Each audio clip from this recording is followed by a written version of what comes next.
you're interested how affinities and classes work, then stick around.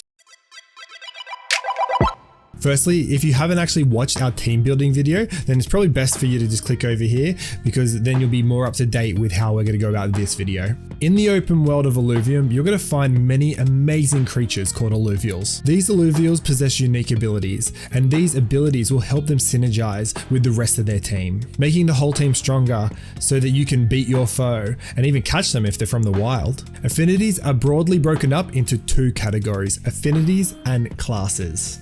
Affinities are predominantly connected with one of 5 elements: water, fire, air, earth, nature. Now, classes are more like the job of the Illuvial, as I like to say. These are also grouped into 5: Fighter, Guardian, Rogue, Scion, and Empath. Now, some of this I find interesting because in Pokemon, we are used to Psychic being an element of sorts, but in Illuvium, Empath is the Psychic type, but it isn't an element, it's a class. This doesn't really mean anything, it's just something that I'm thinking about, but to me, it really does make me think that I need to throw out all thoughts about types from Pokemon and just throw that thing out the window.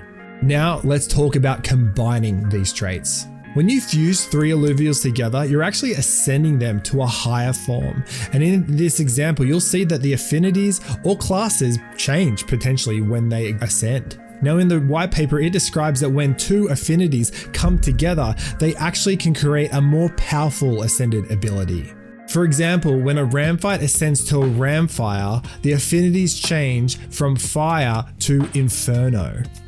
This is the same with classes too. You can combine Fighter and Rogue to create Slayer.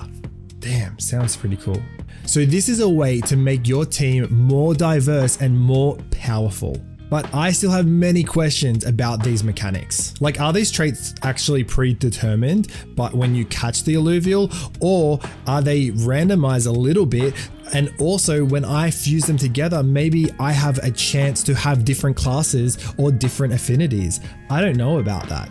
So Kieran or Aaron, I would love an interview. Do you have questions about affinities or classes? If you do, please comment your questions below, because I would love to get to them and figure them out myself.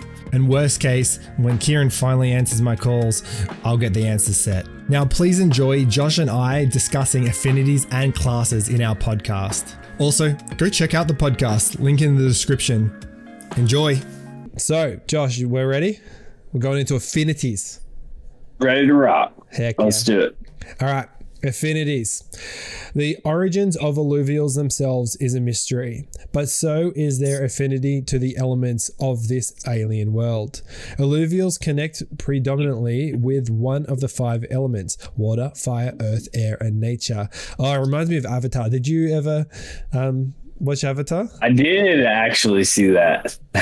Yes. I'm talking about the Last Airbender Avatar. Oh, I'm talking about The Last Airbender as well. Yes, you are. Yes, you are. I was actually disappointed that they didn't make a part 2. Wait, did you do Korra? Wait, I'm actually, so I'm talking about the, I'm not talking about the cartoon. So the cartoon probably has multiple, right? Wait, you're talking about the movie. You're not talking about the cartoon. The movie! Oh, yeah, I'm talking about the movie. Screw the movie, bro. Oh, my gosh. Dude, I thought it was cool that they brought that to life. No, it is. It's nothing compared to the show. That's true. Well, we could fuss. I could fuss about how you have to watch that. But water, fire, earth, air, and nature.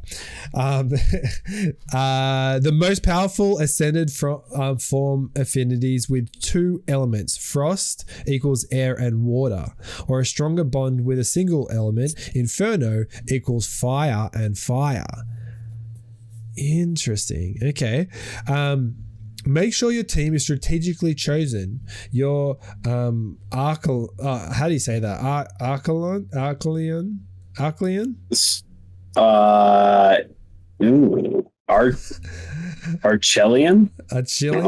yeah. Well, might be strong with your overgrowth affinity, nature plus nature. But in combat with the Infernal Illuvial, they will be at a severe disadvantage, so choose wisely. I'm quite interested about this, because with teamfight tactics, right? And this is where it's going to be different from Teamfight Tactics tremendously, I imagine. So with Teamfight Tactics, all of us get the same chances. Like I could build the exact same team as you. You're not choosing out of your team that you have made. The game where you differ from another person is how you play the game and your skins. Interesting. I'm pretty sure, like maybe I'm wrong about that, but from what I understand, whenever I jump in, I do not have a team. I don't have a pre-made team. I just go in, I choose from anyway, you just find yourself in a bunch of choices, and you're managing money to be able to buy more of these characters and selling some that you don't want to buy new ones. And so anyway, but with this game, like Pokemon, you're building out your deck and then you're going to battle. And so I may verse you, which will be quite fun, right? We'll be versing each other as well. Yeah. And if you guys didn't know this, because if you're new to this, you won't, you'll be able to wager Ethereum against whoever you want. And whoever wins takes it all. So that's pretty funny. But if I know that... How cool, before you move on real quick, how cool would it be if you could also wager Illuvials? I don't know if I'd be willing to part ways with my NFTs. But if you're that confident and you can scoop up a group of their Illuvials, that'd be pretty nice. Pink slips. Yep. Yes. Yes. We're racing for pinks. But you know what? When this all gets cranking, I reckon like we'll with the community we can let's run comps and stuff, like, you know, and like I reckon that'll be so, oh man, there's gonna be so much of that. It'll be so sick. For sure. But yeah, what I was sort of saying is that if I knew that you just had this mad, you just doubled down on fire. You just were like, heck to the yeah, I love fire. And I was just like, look, he is just so emotionally attached to his fire. He's going to be playing fire. I'm just going to make sure, even though it's not my best team, I'm just going to make sure that I just have a water team, you know? Water team, yeah. You know? But you're so emotional fire that I know I can just use my weaker team, but it's all water and I'm going to win. That's basically what this is saying, is that there are weaknesses based on the element that these guys have, the affinities that they have. So very cool.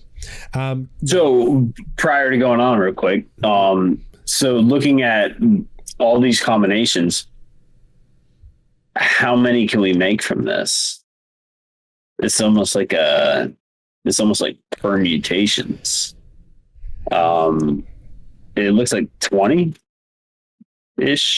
I do not know, because I guess we don't know, like, I guess if every single one, I don't know the math of it, but I guess, you know, if nature and nature work and nature and fire work in some way, but we don't know, would nature and fire have a permutation, like because they're sort of against each other, but maybe they do. Like the maximum, if they all bond, I think it would be somewhere around 20. Awesome. Well, that's really cool. Question for Kieran. All right, classes. Illuvials are grouped into one of 5 classes: Fighter, Guardian, Rogue. How do you say that? Scion. He is probably silent, I would think. Yeah. Scion. An empath. This part of the game, I have zero idea what this is, so I'm very interested. So, as in many RPGs, the choices you make regarding the class of your Illuvials will affect the outcome of your battles with wild Illuvials. Draft a team, ideally synergistic in qualities and traits that can work well together as a single fighting unit. Ascending forms are so powerful that sometimes they embody 2 classes simultaneously, such as Slayer such as Slayer, which is fighter and rogue together, Ooh. or become stronger in a single class such as Invoker, which is Scion and Scion together.